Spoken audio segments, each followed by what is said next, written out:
Hello, welcome to Creating Portland. I'm your host, Pearson Kunz, and on this podcast, I'll be interviewing progressive creators who are using their art to shape the culture of our city and beyond.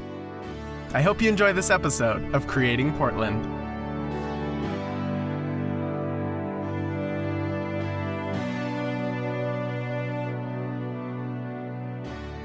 Hello, everybody. Welcome back to another episode of Creating Portland. And we are here with a really incredible guest that I already know is going to teach me so much. Their name is Demian DinéYazhi. I hope I'm pronouncing that right. And they are a Portland-based Diné transdisciplinary artist, poet, and curator who is born to both the clans, the Zuni Water's Edge clan and then the Bitterwater clan. Their practice is a regurgitation of purported decolonial praxis informed by the overaccumulation and exploitative supremacist nature of hetero cisgender communities. They are a survivor of attempted European genocide, forced assimilation, colonial manipulation, sexual and gender violence, capitalist sabotage, and hyper-marginalization in a colonized country that refuses to center their politics and philosophies around the Indigenous peoples whose land it wrongfully occupies and refuses to rightfully give back. They live and work in a post-apocalyptic world, unafraid to fail. Oh my goodness, there is a lot in that description, and I am beyond excited to get into every part of it. So welcome to the show, Demian. Yeah, thank you for having me. My name is, for everyone out there, my name is Demian DinéYazhi. I'm born to the clans Nastaje, Tabahe, and Torachitni of the Diné tribe, and I currently reside in Portland, Oregon. Yes, thank you for those pronunciations as well. So we'll start broad and big with our big opening question, which is just, Demian, how are you as an artist creating Portland?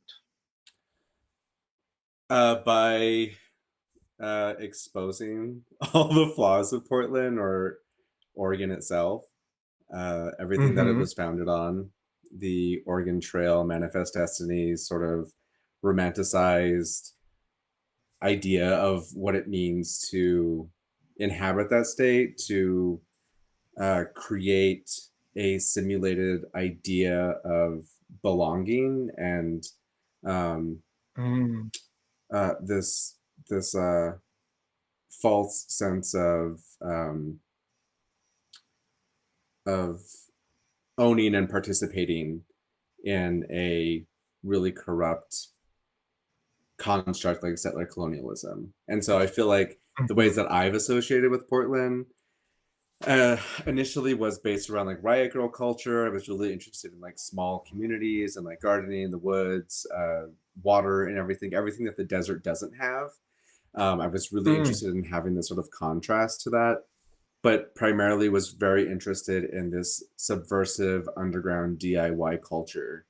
But then once I got to Portland, I realized very quickly that, you know, there were race issues, especially within the queer community, that just weren't being recognized, weren't being acknowledged or accounted for.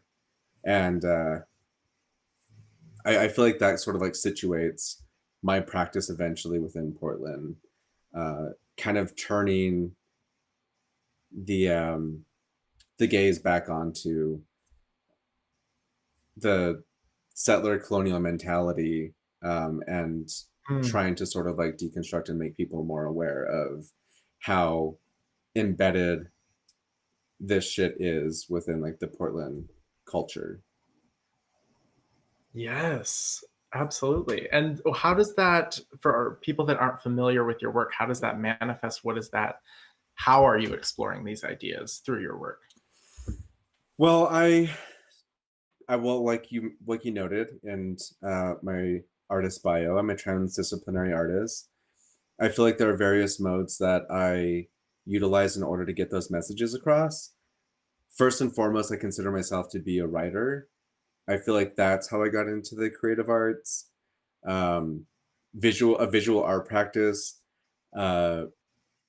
became a way for me to really push more of the messages and ideas of what I was interested in. I feel like, the poetry and literary space, while I really love it and want to be a part of it, it's just not something that I really want to put that much energy into. Even though I Mm, self-publish books, I just feel like it's like so it it it it's it has its own sort of racist history and mhm, and problems that I just don't really feel like deserves my time or my energy at this point. Um, and so oh, sorry, go ahead. oh, I was just gonna say that. So I feel like there are different modes and different mediums that I engage with in order to address a lot of these issues, and I do that mostly through neon work, text-based works, some video work, a lot of collaborative work, and like I said, self-publishing books and such. And I also direct and manage this initiative known as RISE, which stands for Radical Indigenous Survivance and Empowerment. Mm, wow. Um, there's just so much in that too that I want to get into. But how have you, with so many different mediums you're working with, have you noticed what kind of differences have you noticed in the response to them and maybe in their effectiveness in having these conversations around Portland and the flaws of Portland? How has the different mediums influenced um, that? Oh, well, I mean, I feel like I talk about some of these issues within Portland or about Portland, but I'm more interested in these larger questions and the way that it has like a larger impact on Indigenous communities and queer Mm, communities. So while I feel like the work um, is situated and made within Portland, a lot of the topics, because I'm Navajo, we refer to ourselves as Dene, but it's more commonly referred to as Navajo. And so a lot of the work that I do is about my culture, my traditions, and where I'm from, which is in the southwestern portion of the so-called United States.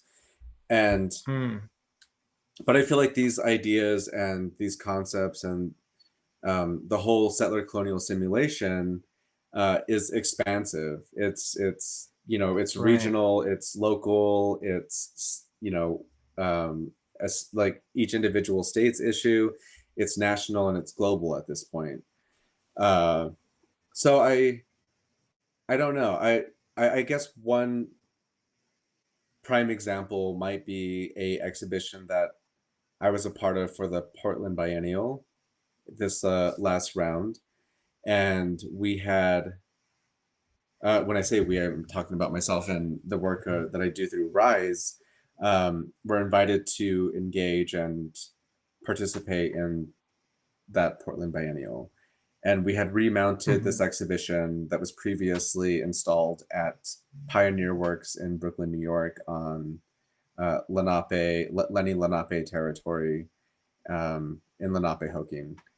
And so that exhibition was titled "A Nation Is a Massacre," and that entire exhibition focuses on Indigenous issues, and sort of like reframed this whole conversation about like gun violence and mass murdering around this ongoing mm, sort of acts of colonial violence enacted through settler colonialism and attempted complete, Indigenous annihilation and genocide. So at mm, the time, that exhibition was mounted, there were a lot of conversations nationwide about these mass shootings that were happening. There were headlines that were like, the largest mass shooting in American history. But that completely disregards all of the mass murders and massacres enacted by the US Cavalry. Um, so this exhibition was an attempt, and I feel like it was successful in reframing and naming that and making non-Indigenous viewers aware of different incidences of colonial violence perpetuated by the U.S. cavalry and American government. And Mm. when sorry, when we put together that exhibition, we have this whole vinyl piece, and like a few of the vinyl pieces made notes of different massacres that had happened within Oregon and different types Oh, okay. of early sort of racist rhetoric by some of the first colonizers of Oregon's history. Got it. Wow, that is powerful, especially with national gun violence just at such a it feels like even in the past weeks it's been reemerging as a conversation topic, and you're right that it's totally erased from the larger conversation. I feel like our attention spans can't go back that many decades even just to get to where that was happening in like a state sanctioned way. Um, okay, fascinating stuff. Your work is riveting. And then is there anything else we need to know about your work and how it connects to Rise specifically? Is that an arts specific organization? Is it are you can you tell us a little bit more about that? Yeah, well, okay, so maybe this is another way that my work responds to Portland, Mm-hmm. and simultaneously responds to issues of like Indigenous identity, displacement, and migration. And so Rise came out of me really feeling alienated within Portland. You know, I always joke Mm. and point out that like Portland forced me to figure out how to have a relationship with white people. Like prior to that, you Mm. know, growing up in New Mexico, like a lot of my friends and people I dated were Indigenous, Latinx, you know, people of color. And so Mm-hmm. that was my community. And so coming to Portland, like that completely shifted. Um, and it immediately became apparent, even within queer communities, the different types of like racist stereotypes that people would put onto Indigenous people. And it still happens Mm. today. Like Portland queers are still racist as fuck. And so completely feel like I don't feel like it's necessarily my duty to help them figure out how to deal with that racism necessarily. Um, it's Mm-hmm. more, I feel more of an obligation to create and support networks within Portland that actually um, empower Indigenous, Black, Brown, Asian, Pacific Islander, Mm-hmm. queer, trans, two spirit communities of color. And Rise was sort of an attempt to really figure out how to, um, I guess it was more, it came out of more of me wanting to figure out or asking myself questions of what would it be like to have a space situated within an urban setting, a non-native like urban setting that was about creating empowerment and education for Indigenous communities.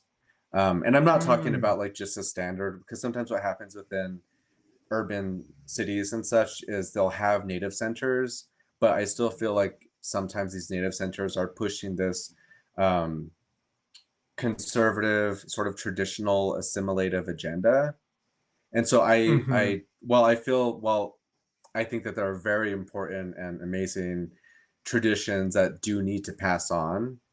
I also realized that the boarding school era and the introduction of Western religion and forced assimilation into the Western language and this like simulated, you know, colonial fuckery essentially um, has had like detrimental impacts on what we truly consider to be traditional um, indigenous like philosophies um, Mm.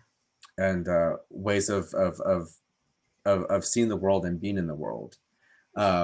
So I'm less interested in sort of like that like runoff of like the boarding school era assimilationist mindset, um, and I'm more interested in these like really beautiful and amazing aspects of indigenous philosophy and worldviews that like honor the earth, that honor, you know, cosmology, that honor the variances of like gender identities and such, indigenous ceremony, reverence for the land, for you know, animal beings and plants and such. Mm-hmm.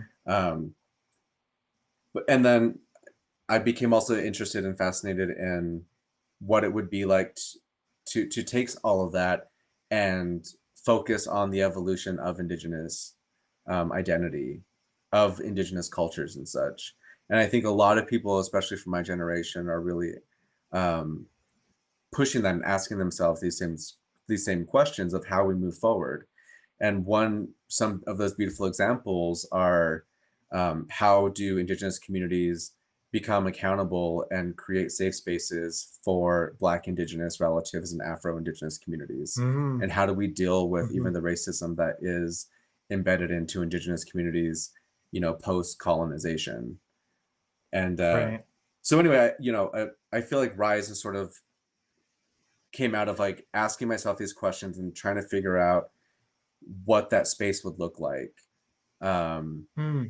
and it came out of like really just feeling like isolated and alienated within a space like Portland, but also really loving it. And because I love Portland, I've been here for over 10 years. I feel like it's a second home. The land and everything around me has healed me. The community has healed me. Um, there's been so many different instances throughout Portland's history uh, that just have completely like inspired me. People having galleries inside of their Mm-hmm. garages, inside of their homes, basements, and such. But in the back of their Bronco, um, Mm-hmm. there's so many things that I feel like Portland has taught me. Um, and I was just trying to figure out how to insert a Indigenous praxis within the Portland community. And Rise was one attempt to do that while simultaneously critiquing the art school industrial complex that I was attending, which was the Pacific Northwest College of Art. Mm.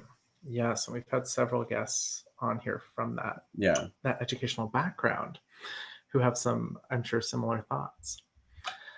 Um, okay, riveting stuff. So yeah, you made your own space in a space that didn't already exist, and not just your own space, but a space to be shared with people like you and voices that hadn't um, been as empowered as they are through Rise, which is exciting. And it's definitely a theme we've been noticing is that like Portland did not have this, and so the artists just made it themselves and created on top of their own art, are creating spaces to make that art. Oh yeah. So let's, I guess, zoom out past your art specifically. And it sounds like, I mean, you sort of mentioned some of these things throughout the interview so far, but what what is working for you about Portland art? And obviously, like you're saying, you love it. You're staying here. You're still creating here. What are the good things that you're noticing? And then what are the areas in which we need to improve beyond just supporting Rise, obviously, but as a whole arts community, where is the improvement needing to happen? Well, what I love about Portland is the the support that I get from art communities, both institutionally, like Reed College, Stephanie Snyder, um, and all the entire crew out there has just always supported my work. Especially within the past like 3 years, they've just been amazing and helping me produce work, helping me like feel comfortable and to be able to survive and like focus on myself and like what comes next. The not Pacific Northwest College of Art. Although PNCA does have really good faculty. They have, oh my god, excuse me. They have amazing faculty. I had no idea what PNCA was. I kept seeing the brochures all over town. Um, and so I just applied there after I decided to get like sober and like stop drinking, um, Mm. and really focused on like my art career. Um, and so I didn't realize the type of space that PNCA was, and there's been really good faculty there that really helped shape my practice.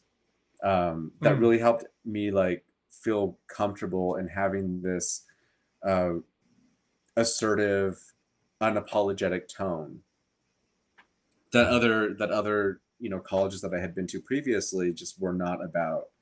I always sort of felt that I had to like tone myself down or like act professional to a certain extent, and PNCA was very much like, fuck that, do what you want to do.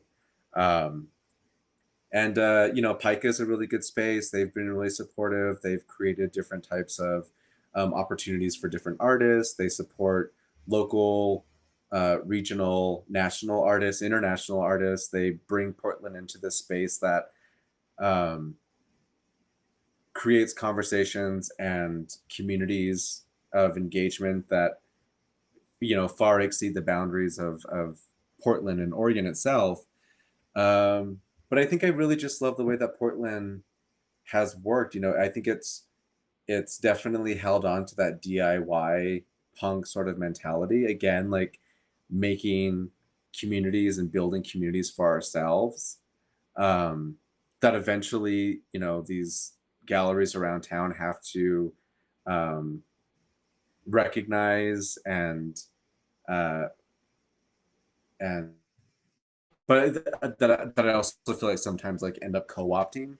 I do feel that a lot of the times institutions end up just co-opting some of the practices that particularly Indigenous, Black, Brown, Asian, and Pacific Islander communities have spent years working to build and construct. So I think that obviously needs to change, and I think one way that happens is through pushing more support. And just altogether, just financing more of these efforts Yeah. that artists have. But unfortunately, what I continually keep seeing is these art programs and these art organizations really coming in and trying to make these changes and bring this sort of like radical tone to it, and this progressive sort of tone to it, but yet they'll still throw in like a white curator to put everything together, to do the programming, to put together the art exhibition and such. And so I think Portland needs to completely like change. And I think these the folks who are within the arts, regardless of their politics, regardless of their allyship and how they situate themselves beside marginalized and hyper marginalized communities, I do think that sometimes they need to ask themselves like whether or not they are the person for the who if they are the perfect person to be doing that at this moment. And if not, they should also be able to hand that off to somebody else. And this is really difficult. I mean, I realize there are times within my own art career that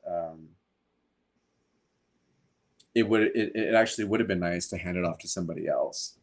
I think there's a lot of conversations right now, even within the disability community, and calls for like disability justice, where we could really take a moment to just give up a lot of the privileges we have to allow these communities to have these conversations and to curate exhibitions and to bring in artists who are actually doing this work. And I mean, that's a hard thing because we're all trying to survive. We're all trying to make a name for ourselves, right? But I don't think we can actually do any of these things until we actually step back and allow other people to lead us. And it's just an odd time to be asking these questions, I guess. I don't think it's an odd time to be asking these questions. I think it's a perfect time to be asking these questions. It's just an odd time to actually be putting all of this into practice when we're dealing with like a global pandemic and really fucked up racial inequalities in a stolen and colonized country. Yeah, I mean, I'm definitely getting the impression recently that white Portlanders are very willing to engage and have a conversation and talk about it in theory, but like the actual sacrifice required, I don't think has hit.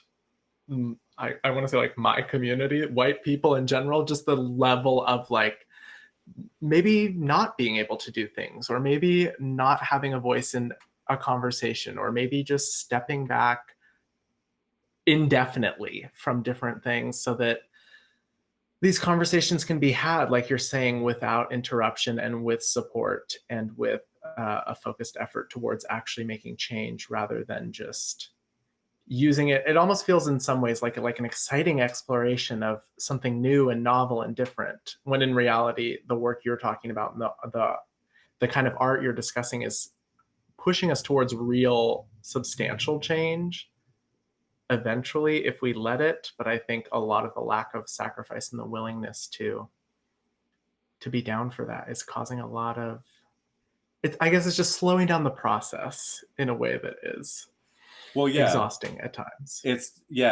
but it's gonna happen. Like Right. it's gonna happen at some point, and it's just whether or not these institutions actually want to be doing that. I mean, yeah, the Yale Union, had, right now they're building over to the NACF, which is great.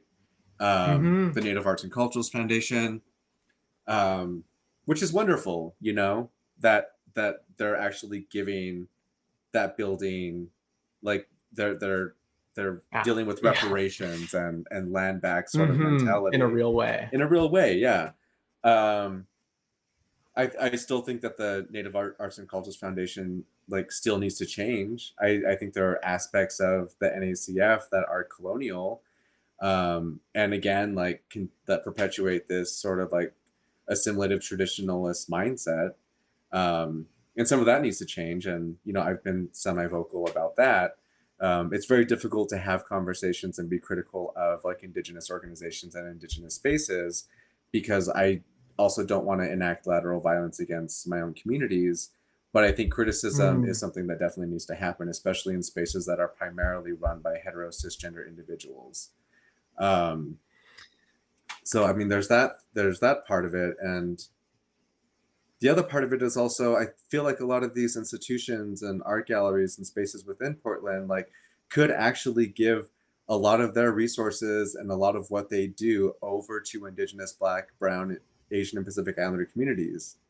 Um, I think they have enough wealth and they have enough behind them. They've had Mm-hmm. enough of a long history within the space, with not within the space, but within Portland history, that they can Mm-hmm. just hand that off to eager young, communities of color to build the spaces that we need.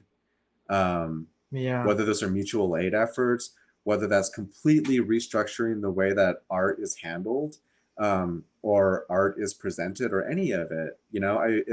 It's a toxic and fucked up environment, um, and I don't know. I well, I love working within the arts. Within the past year, I felt that we could have been a lot more critical uh, of changing the way that these things are structured. We could have made more demands that, you know, Mm-hmm. the board of directors within the Portland Art Museum like needs to completely change. That embedded into each institution is also a long-term sort of goal of giving that land back to Indigenous peoples. If they're really interested in Mm-hmm. it, if they really want to like stick behind those land acknowledgements, like they need to put that shit into action. Um, and I don't see that happening.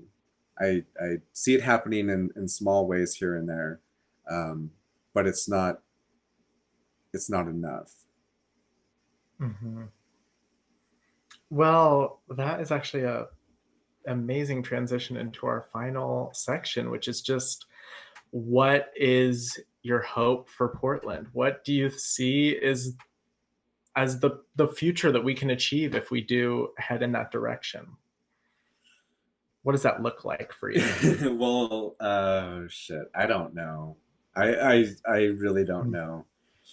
because on the one hand, I feel like, you know, I'm very like comfortable within like an echo chamber of like people that I follow and that I admire and that I'm in community with, and I'm really hopeful. But then I go around Portland and I hear people talk about it, and which is I feel like all you can do right now with the pandemic. You know, is just like hear Right. how different people are engaging with it and like moving around different Hmm. spaces and such.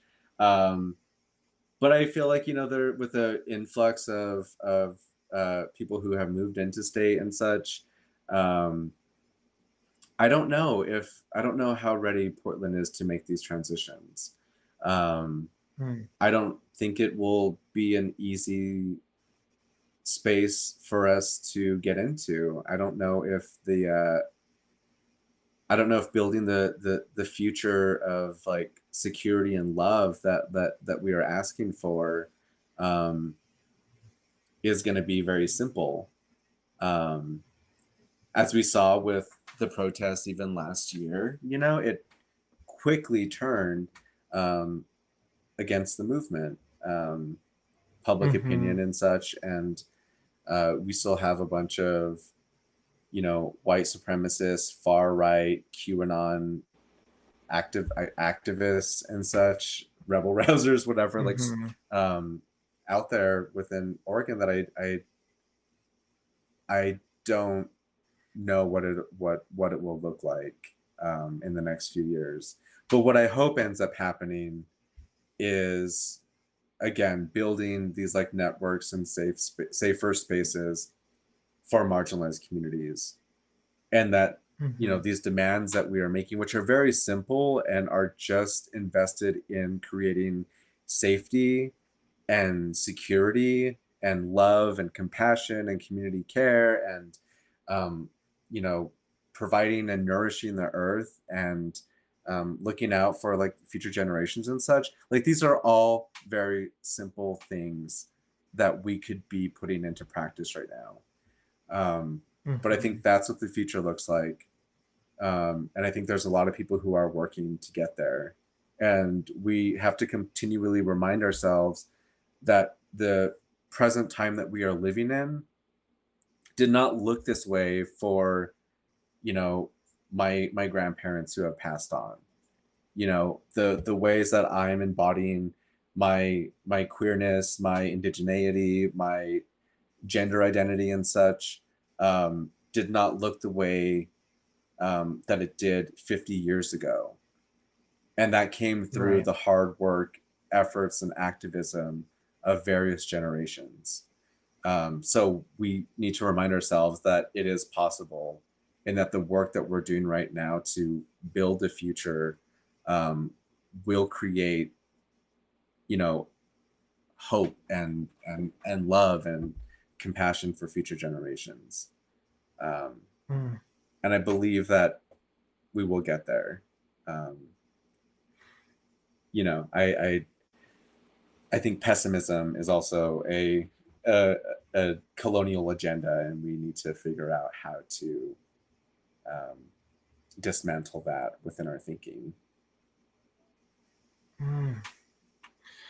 Oh, I just got chills as you were saying that. Yeah, I would love for us to get there. And it does feel so unclear. It feels so complicated and hard. And like I was saying, I don't think we're ready for how hard it's going to be, Mm-mm. but I'm sure it will pay off. And it's even harder to put in the investment to get that payoff when you don't really know. There's never been this sort of world we're hoping to hit. Oh yeah.